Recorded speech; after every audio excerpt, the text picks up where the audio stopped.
Hello, everyone. So, today I want to talk a little bit about the tarot cards. Tarot cards are really interesting to a lot of people who like to use them for divination. And then also, there are people that use tarot cards as psychological tools of self transformation. Others that may get into Jungian psychology or analytical psychology may see the various archetypes in the tarot and speak of the fool's journey. There are ways of looking at the tarot through the lens of lodge magic, whether that be the Hermetic Order of the Golden Dawn or the Builders of the Adytum or those that want to use the Rider-Waite-Smith deck. And then there are also forms of tarot and people that consider themselves tarot aficionados and historians that consider tarot nothing more than gameplay and all of this magic mumbo jumbo and hocus pocus to be nothing more than something based on a hoax, a mythical book of Thoth. So, this is all pretty fascinating, and there's a lot of misinformation out there. For example, you'll often hear it said that playing cards came from tarot, but it's actually the other way around. Playing cards came first. First of all, we have um, the Mamluk playing cards. The Mamluk playing cards that go back to the 13th century in Egypt. The Mamluk playing cards, they were decks of 52 cards of four suits, the coins, polo sticks, cups, and swords. And they had three court cards and 10 pip cards of four suits. So it looks a lot like our modern playing card packs. And these appeared in Europe in the 14th century. And then in the 15th century, they added trionfi, 22 or different numbers of trionfi, which are special allegorical cards, okay, such as the Empress or the Popess or the female Pope or Justice or the Wheel of Fortune or Justice or the Angel or the World or the Last Judgment, the Devil, the Tower, the Blasted Tower, things like this, the Lovers, the Hermit. And so this was used for gameplay throughout Europe. So the tarot appears in the 15th century in Italy. The tarot appears in the 15th century.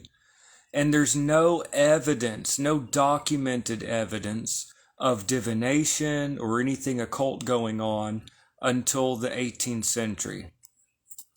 Now, I don't consider myself some grand tarot historian or anything else. I'm just a fellow seeker with the camera that talks about, what anyone can look up here. But so check this out. Most of the tarot historians believe that there was no occult tarot until the 1700s. It was just gameplay. And my view on this, and some people believe that there is an unpublished tradition. My view on this is even if it was nothing more than gameplay, whatever the case may be, modern occultists have taken the tarot and these have become picture books of initiation. Whether or not it was the original intent for many people, these have become very powerful through direct experience, picture books of initiation, a pathway of ascent, a pathway upward. And we have different ways of working with the 22 trump cards. So, Court de Gebelin in the 1700s was a high-grade Freemason and a Protestant pastor in France. And there was a lot of anti-Protestant bias at this time. And Kurt de Gebelin, he published Le Monde Primitif. Le Monde Primitif. And in his book, he talks about the tarot as being the survival of an ancient Egyptian book of wisdom. And so images like the Popus, that is the priestess or the high priestess, or the Pope is the Hierophant, this idea. Or that the star, the image on the star card, that's Isis. So trying to find like Egyptian wisdom within the tarot cards. This started with Kurt de Gebelin in the 1700s. And then we have Aliette or Atella. One is just the reverse of the other, Aliette or Atella, who wrote about cartomancy or divination with playing cards and with tarot cards. So in the 1700s with the Tarot of Marseille, and you had people doing tarot divination in the 1700s, and you had people starting to think about the tarot cards, the 22 trumps or the 21 trumps and the Fool, as related to a universal alphabet, or hinted at, well, the Hebrew alphabet. Next, in the 1850s, so in the middle of the next century, in the middle of the 1800s, Eliphas Levi was a very important French occultist. Eliphas Levi, he wrote in his A.E. Waite, his Transcendental Magic, or the Ritual and Dogma of High Magic by Eliphas Levi. He divided his great work, into 22 sections, and associated the Hebrew letters with the tarot cards, and in particular the Devil card and the Chariot. These would really influence later decks. Eliphas Levi, and but he put a different Hebrew letter attribution, so that for him the Fool would be the letter Shin, and the Magician would be Aleph, and the High Priestess would be Beit, and then the Empress would be Gimel, etc.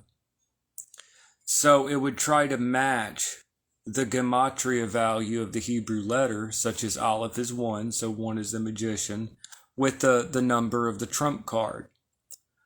So you see this in Eliphas Levi, with the Fool placed as Shin.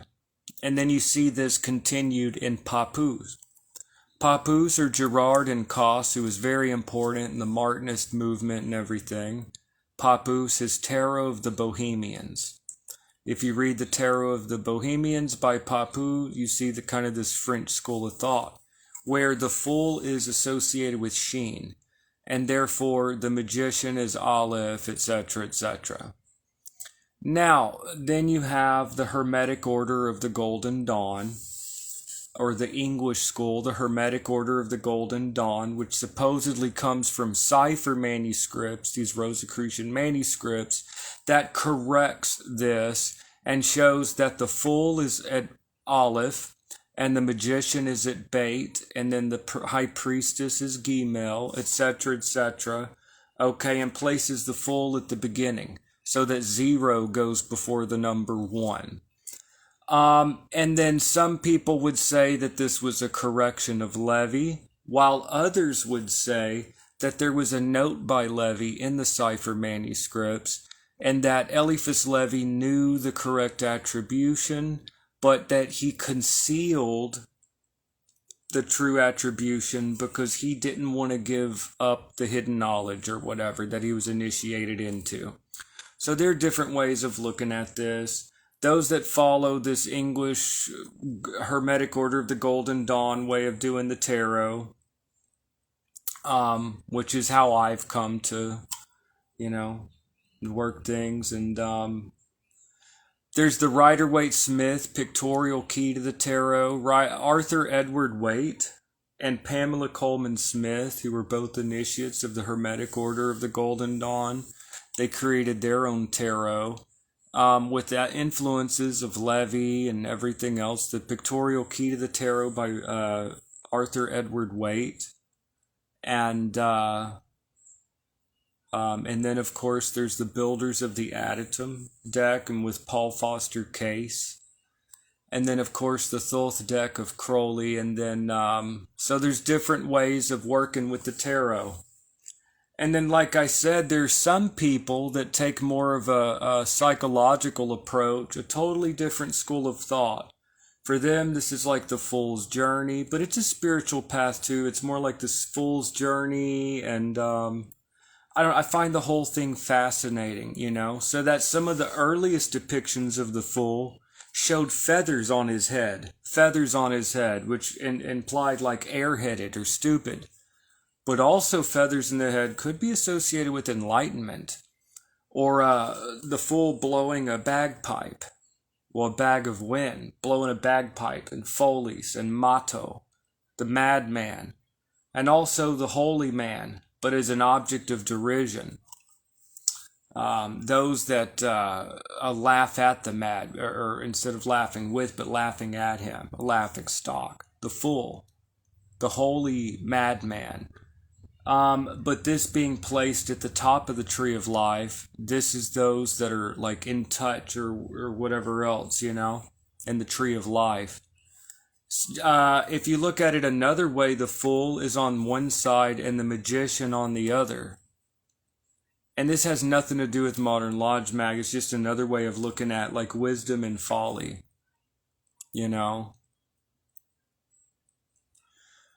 There are many different ways to look at the tarot, and there are many different schools of thought.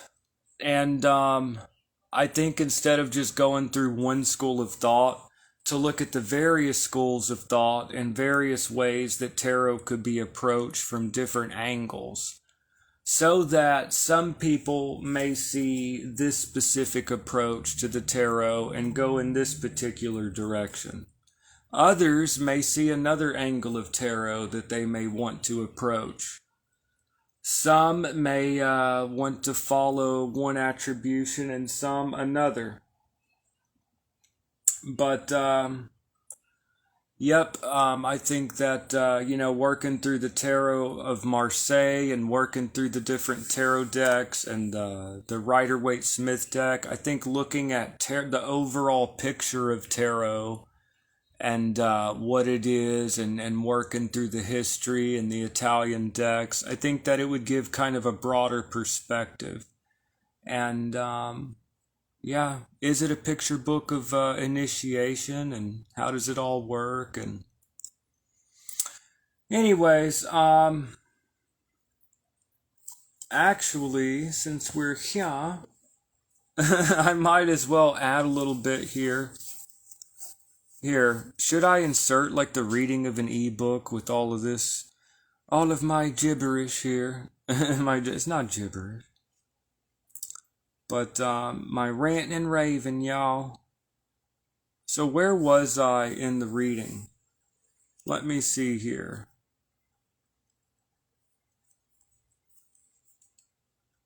I don't even think I have access to it right here. Let me see.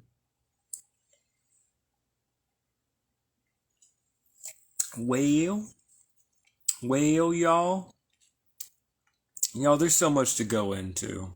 I mean, there's so many different mysteries, And those that get into like the whole Jungian thing, which of course I am not like any kind of psychologist or anything like that. Of course not, not at all. But, it's just, as a layman, it's fascinating, this idea that, like, archetypes and things, like, just in dreams and spontaneously in literature, certain archetypes, appear. Then, of course, it would appear in the tarot as well, Tarot is a picture book of the psyche. Let's say that you want to have that more aggressive, assertive aspect of yourself come to the surface. Well, you can contemplate the Emperor, okay? Or, let's say a more feminine form of that. Let's say the Queen of Swords or the Queen of Wands. Let's say that you want to channel that inner wisdom, okay? Let's say that you're having a moment of indiscretion, and you want the wise person to take over, kind of, You do that, the hermit. Let's bring a little hermit to come in, let the wise sage part of me come to the surface.